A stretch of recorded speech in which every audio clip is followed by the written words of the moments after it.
So Anthony, welcome to FrightFest. Piper has just screened on the massive IMAX screen. How was the reaction?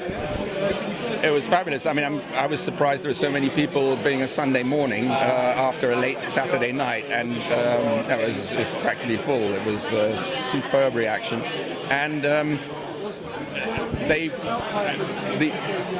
the audience here is so special because, well, it's the largest audience that I've seen it with, because before then it was just crew members and there were only 11 of us. So now to get a full IMAX theatre, to really get the sense of how the actors, how the audience reacts to each different scene. So there are some surprises that they find some things even funnier than they were expected. Or, you know, of course, the shock moments are predictable, but also the very subtle oohs and ahs. When you've got a large audience, you pick those out and you tell where things are working best. You know, so it's for me, I would like that kind of experience also while you're working on the screen. And other movies of mine have had test screenings, and there I've been able to tweak something. But you know, now it's a finished film with a full audience, and I couldn't be more thrilled with the reaction. And I remember as a kid, the Pied Piper was always quite a creepy kid story. And it seems kind of odd that it's not been done for horror before. Was it that drew you to this? There have been attempts to make Piper-related stories, but the original Piper is more like a court jester kind, you know, and he's pied meaning coloured, but our character's got very subdued colours, the purple and the purple and the black. And this is a darker, creepier version, because the other one, the original Pied Piper, he's sort of playing jolly music, which gets the kids to go jolly, or all jolly going with him. And I wanted to make this a bit more sinister. They're almost like catatonic.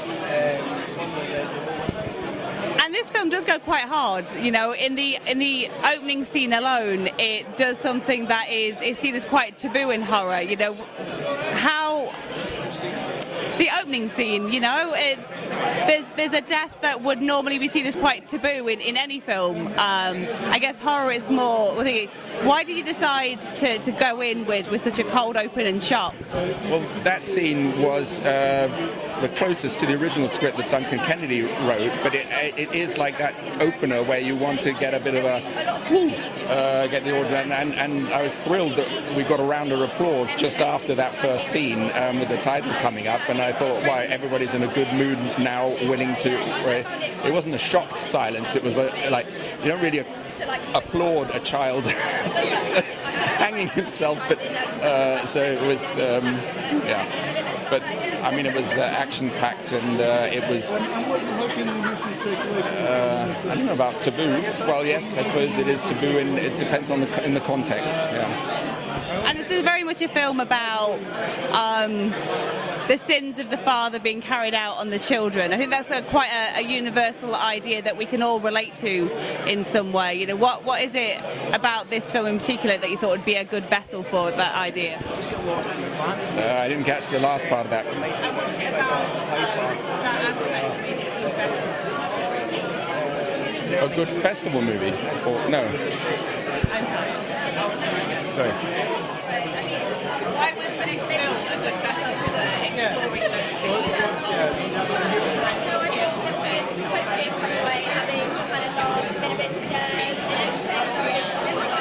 Well, because it disrupts an otherwise seemingly good relationship between the parent and their offspring, and when something comes in there, secrets come up to the surface, and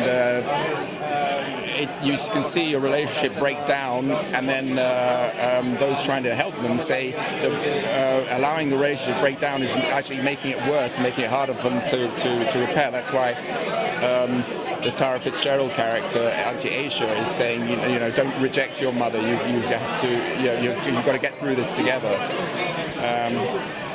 And for those that missed it at FrightFest, what's the release strategy for this film? Where can people find it next?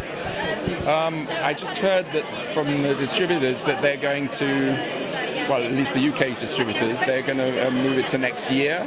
I think because we want Elizabeth to be able to participate in, the promotion for it, and while there's still the the strike going on, and they think it might be a bit premature now. We won't be able to give it its proper launch.